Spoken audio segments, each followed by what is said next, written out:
아, 우리 열선넷에 속해 있는 우리 목사님 사모님, 또 우리 스태프분들 이렇게 섬길 수 있어서 감사를 드립니다. 처음 저희 교회에서 이렇게 순회기도 하시는 것 같은데 앞으로도 자주 이용하시고 또 많이 오셔서 함께 기도했으면 좋겠습니다. 네. 요즘 여러분 그 결혼식 시즌인 것 같아요. 저도 6월 달에 결혼식이 3번 연속으로 있어서 나중에 좀 원망스럽더라고요. 3번 연속으로 있으니까 굉장히 부담되고, 요즘에 그래서 결혼식 왜 이 식대가 많이 올랐다고 그러잖아요. 축의금도 굉장히 이제 많이 올라가고 그래서 부담이 되니까 요즘에 결혼식장에 키오스크가 있다고 그러더라고요. 그래서 카드로 결제도 된다. 이런 걸 들어본 적이 있습니다.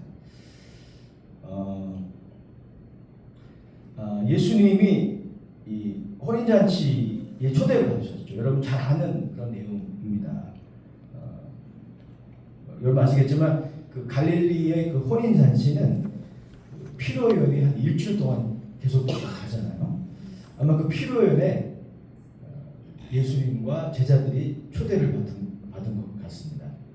그리고 그 예수님의 어머니 마리아는 그 음식 준비하는 일을 도왔던 것 같아요. 그러니까 아마도 이 주석자들의 해석에 의하면 마리아는 그 결혼식의 혼주의 친척이었을 것이다, 이렇게 해석을 합니다. 여하튼 그 피로연에 예수님이 초대를 받으셨는데 포도주가 부족한 거예요. 포도주가 떨어진 겁니다. 포도주가 떨어진 게 뭐 그렇게 대수냐 이렇게 생각할 수 있는데 당시 이 혼주, 그러니까 신랑 입장에서는 이게 지극히 현실적인 문제이지만 또 굉장히 중요한 문제였어요. 이 포도주가 없다라고 하는 것은 당시 음료가 없다라는 것과 거의 반복이기 때문에, 중동 사정 그렇지 않습니까? 물이 그렇게 좋지 않기 때문에 저 알코올의 이 포도 음료가 물을 대신하는 건데 그게 없다. 이것은 아주 심각한 문제가 될 수도 있었다고 합니다. 당시 이 포도주가 부족할 경우에는 그 혼주가 고소를 당하기도 했대요. 고소. 그러니까 신랑 입장에서는 뭐 참석한 사람들 입장에서는 포도주가 좀 없다 이 정도지만 신랑 입장에서는 이 굉장히 현실적이고 중요한 문제인 거죠. 우리가 그런 것 같아요. 우리 인생을 하다 보면 나한테는 굉장히 중요한 문제인데 근데 옆에서 보면 뭐 그게 대수인가, 그게 우리가 겪는 문제야 그 특징인 것 같아요.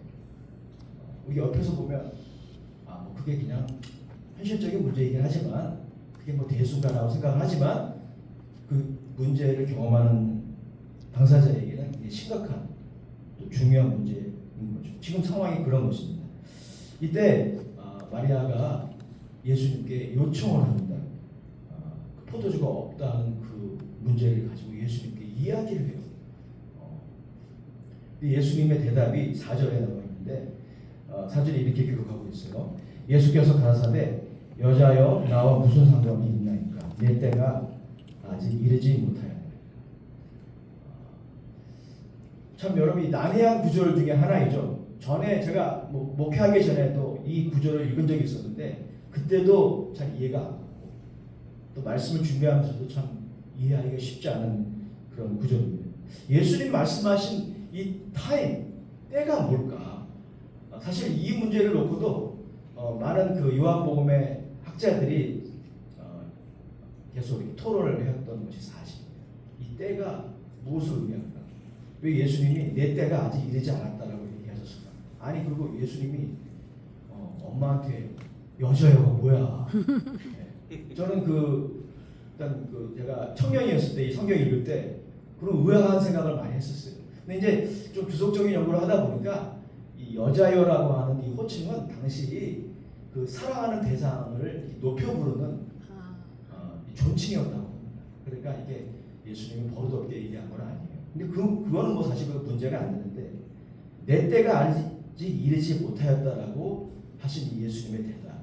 이 예수님의 대답이 무슨 의미가 있을까요? 제가 그래서 좀 찾아봤어요. 보니까 이 예수님이 이 말씀을 하신 것은 뭐냐면 예수님이 이 땅에 오신 목적을 말씀하신 거죠. 예수님이 이 땅에 오신 진짜 목적은 여러분 잘 아시는 바와 같이 십자가에 죽으러 오신 거죠. 우리의 저주를 대속하시기 위해서 십자가에 죽으러 오셨죠.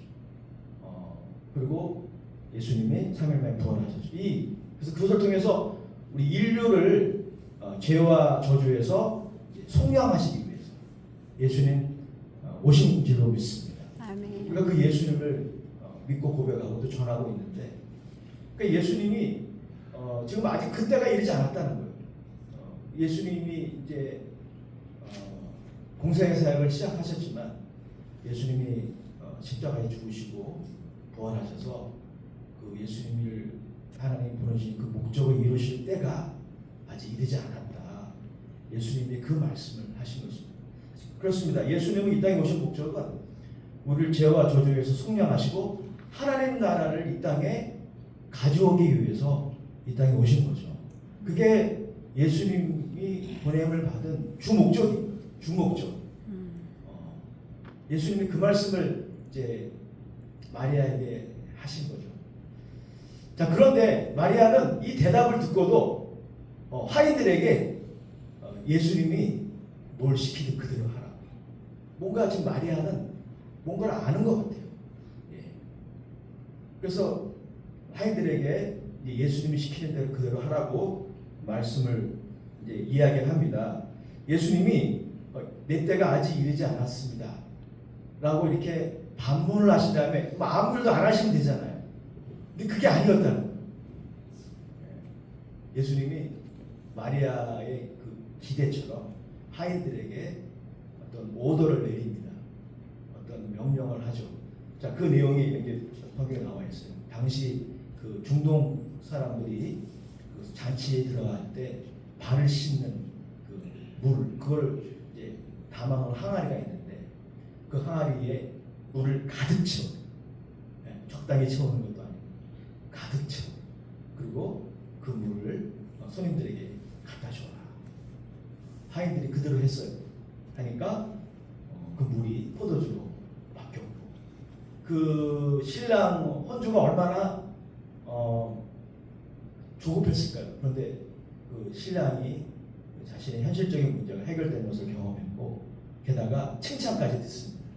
이 혼주는 좋은 포도주를 마지막에도 제공하는구나.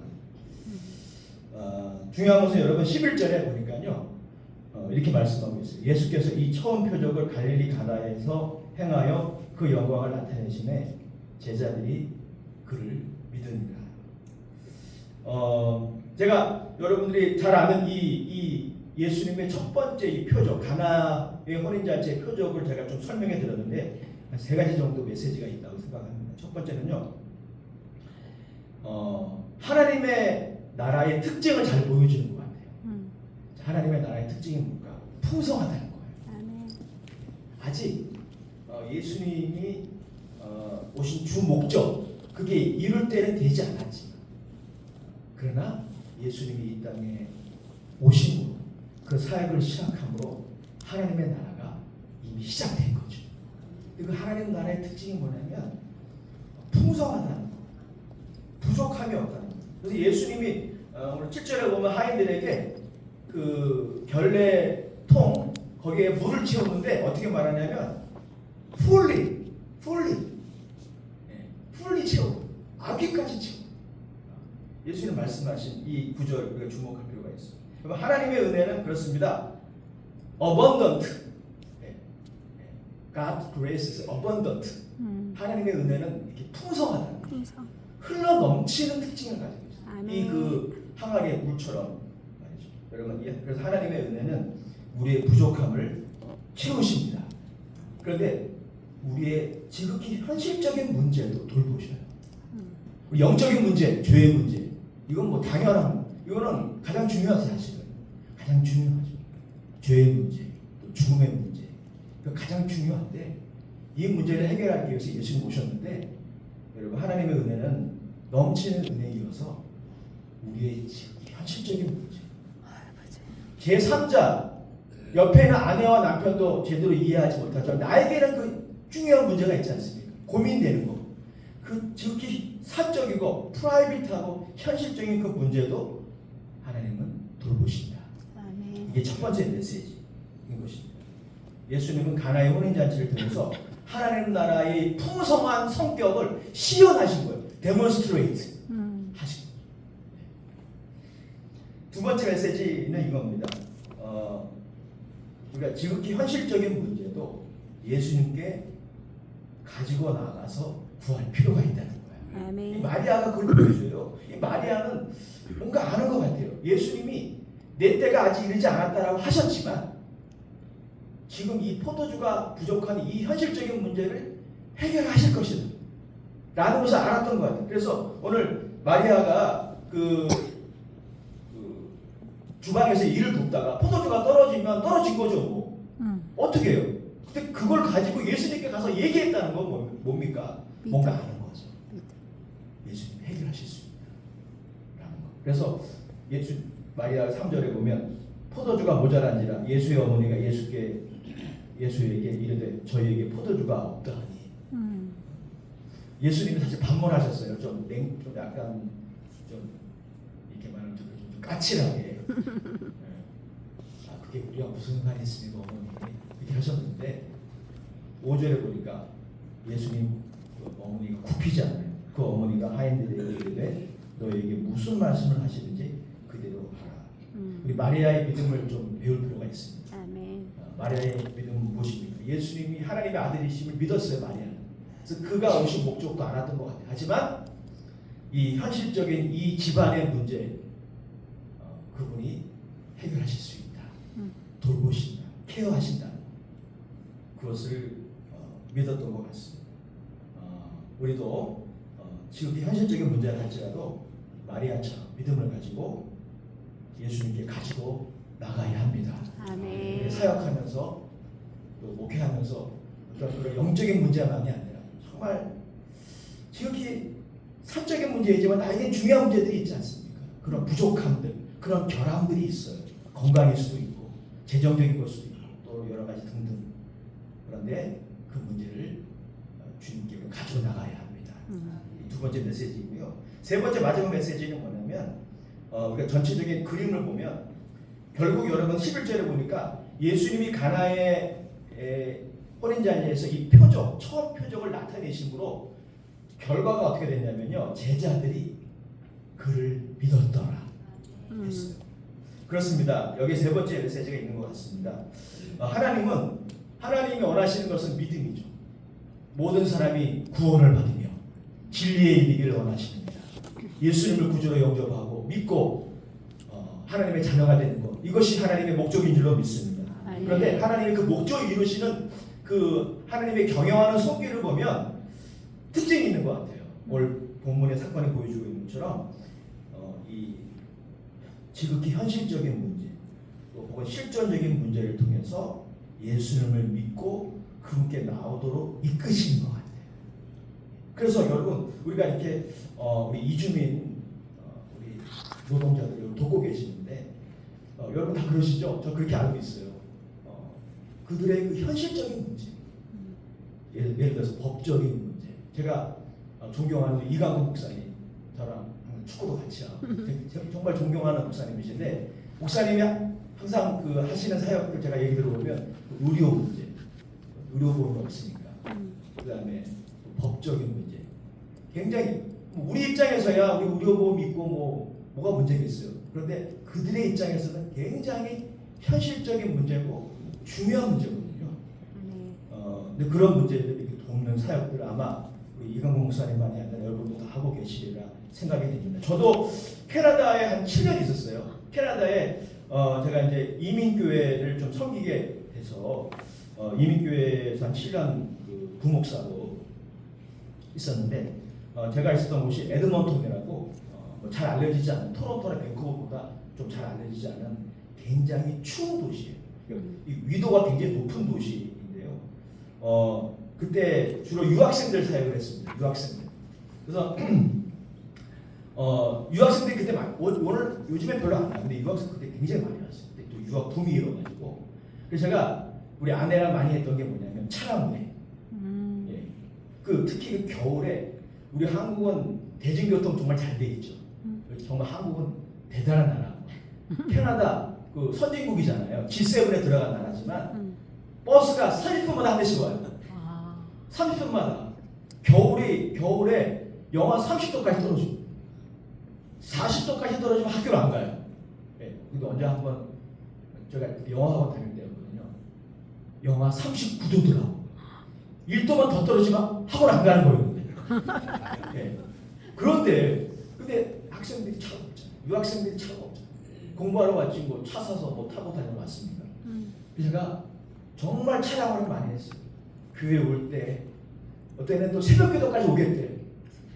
그래서 걔를 데리러 그냥 새벽에 그러니까 제가 새벽기도 설교해야 되는데 그러니까 먼저 일찍 가야 되는 거예요. 그런 경우도 있었어요. 또 얘들이 유학생 생활하면서 막 또 굉장히 속속일 때도 많았어요. 그런데 꼭 집에 갈 때 이제 마지막 끝나고 집에 가잖아요. 공항 갈 때 태워다 달래. 태워줘. 그럼 그 공항에서 애들이 막 울어요. 목사님 죄송해요. 제가 교회 열심히 나가야 되는데 죄송하다고 막 울어. 그러면 또 기도해 줘야죠. 그리고 약간 한국 가면 연락해라. 연락 아무도 안 합니다. 자, 그런 거. 한국 음식에 애들이 귀하잖아요. 거기 와서 맨날 기름진 것만 먹으니까. 그래서 우리 집사람이 그때 한국 음식 정말 많이 했습니다. 그러니까 한국 음식 재료 파는 가게가 있었어요. 그래서 뭐 고추장, 김치 사가지고 막 김치찌개도 해주고 해물 칼국수도 해주고 막 엄청 많이 했어요. 그리고 세 번째, 애들이 이제 또 남자애들이 여름에 또 심심하잖아요. 그러니까 축구를 했거든요. 축구. 그 한인 축구 리그가 있었어요. 그 한인 교회가 한 11교회가 됐고 한인 단체들이 한 5개 됐는데 매년 축구 리그를 한 달 동안 하고 그 다음에 8.15 광복절 축구대회라고 8월 15일 날은 하루 종일 축구를 하는 거예요. 제가 축구를 좋아해서 다행이에요. 그런데도 한번 어떤 생각이 들냐면 내가 축구를 하러 온 건가? 사역을 하러 온 건가? 이런 생각이 들 정도로 근데 그게 사역인 것 같아요. 제가 성경을 통해서 다시 깨달았어요. 제가 설교를 하고 성경 공부를 하고 인도하고 기도해 주는 것 가장 중요한 사역이죠. 목회자로서. 하지만 그들의 현실적인 그런 부족함 그걸 채워주는 것도 하나님이 우리를 사용하시는 통로라고 생각을 해요. 하나님은 섭리인 줄로 믿습니다. 우리가 다 그렇잖아요. 현실적인 나의 실존적인 문제 때문에 예수를 찾게 됐죠. 하나님이 오늘 온 인류를 또 특별히 우리 한국에 일하러 오신 수많은 우리 외국인 노동자분들의 그 현실적인 문제, 고민들 이것을 통해서 지금도 그 예수님 십자가 앞으로 부르고 계신다 생각합니다. 축복의 통로로 여러분들 지금 쓰임받고 계시니까 더욱더 힘내시고 귀한 사역 잘 감당하시기를 축복합니다. 기도하겠습니다. 하나님, 혼인잔치를 축복하시는 예수님을 믿고 더욱 신뢰하기를 원합니다. 그리고 우리가 경험하는 여러 가지 그런 문제를 주님께 가지고 나가 더욱 기도하게 하여 주시옵소서. 또 하나는 이러한 결핍과 부족함, 또 실존적인 문제, 현실적인 문제를 통해서 오늘도 수많은 이주민 노동자들을 부르시는 하나님의 보좌 앞으로 부르시는 그 하나님의 거룩한 역사, 그 하나님의 구원의 역사에 우리가 더 귀하게 쓰임받기 원하오니 더욱 성령으로 충만한 이번 기도회가 되게 하여 주시옵소서. 예수님의 이름으로 감사하며 기도드립니다. 아멘.